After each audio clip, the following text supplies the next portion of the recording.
আমরা বেশ কিছুদিন ভারত পন্থা শুনেছি, এখন শুনি পাকিস্তান পন্থার কথা এবং বাংলাদেশ পন্থার কথাও বলা হচ্ছে। হেফাজতে ইসলামের যুগ্ম মহাসচিব মাওলানা আজিজুল হক বলেছেন বাংলাদেশে পাকিস্তান পন্থা বলে কিছু নেই, তিনি এমন মন্তব্য করেছেন। কিন্তু আমরা তো হরহামেশা এই শব্দগুলো শুনতে পাচ্ছি, এই শব্দগুলো আসলে কি? যাদেরকে 500 টাকার জায়গায় 1000 টাকা দিলে ওয়াজের বা মোনাজাতের ভাষা পরিবর্তন হয়ে যায়, এদের কথার কোনো উত্তর আমি দিতে চাই না। এদেরকে আমার এত বেশি করুণা হয়। বড় বড় মৌলানা সাহেবরা ইউনুস সুৎকুর, এর চেয়ে মহাপাপী আর কেউ নাই।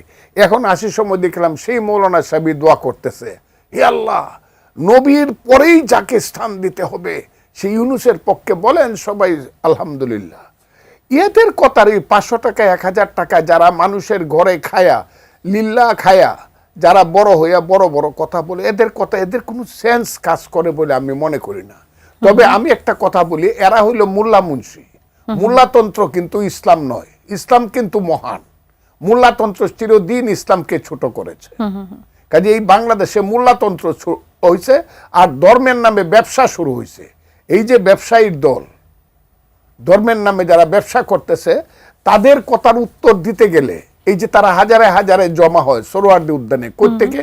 প্রতি শুক্রবার পাইছে আল্লাহর মহান দিন, শুক্রবারের জুম্মার নামাজ পড়েই হাজারে হাজারে ওই মাদ্রাসার ছাত্র পাইছে, গরিব মানুষের সন্তানেরা।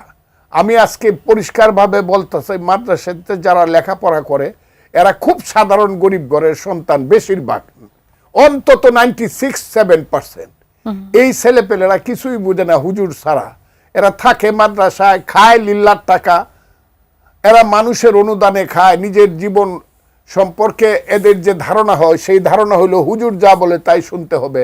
হুজুরেরা তাদেরকে কয়েকদিন পরে পরে প্রতি শুক্রবারে অথবা 1 মাস 2 মাস পরে পরে তৌহিদি জনতার নামে, ইসলাম রক্ষা করার নামে সোহরাওয়ার্দী উদ্যানে জামাতে ইসলাম, হেফাজতে ইসলাম তারা এসে যুক্ত হবে। নারী নীতি করা যাবে না, নারী নীতি যারা লেখছে করছে এই নারীরা। আমি তো মনে করি এখন যদি বেগম রুকেয়া থাকতো, আজকের মোল্লা মুন্সিরা তাকে ব্যত্রাঘাত করতো অথবা তসলিমা নাসরিনের মতো দেশ ছাড়া করতো বেগম রুকেয়ারে। এই কারণে আমি সবসময় বলি, কি করলাম গাজীর গীত গায়া, 5 কামাই করলাম 1.5 টাকা খায়া। যারা নারীকে, যারা নারী নীতিতে প্রোগ্রেসিভ কথা বলে, তাদেরকে যারা বেশ্যা বলে, এদের তো মায়ের পেটে জন্মগ্রহণ করা ঠিক হয় নাই। আমি তো মাকে বলবো এদেরকে পেটে ধারণ করো না মা। বা ইভেন মৌলানা মৌলভী সাহেবদের ঘরে যে মায়েরা বোনেরা, তাদেরকে বলবো তোমরা এদের বাচ্চা পেটে নিও না, এরা তোমাদেরকে খুব ছোট নজরে দেখে। আমি খুব কঠিন কথাগুলো, এই this time once it will come, যে বাংলাদেশের লক্ষ কোটি মহিলা, তারা তো 50%, 18 কোটি মানুষের মধ্যে আমার মা বোনেরা তো 9 কোটি। এই 9 কোটি একদিন রাস্তায় বেরিয়ে এদের বিরুদ্ধে, এদের পাতে ভাত দিব না, এদের জন্য তরকারি রান্না করব না।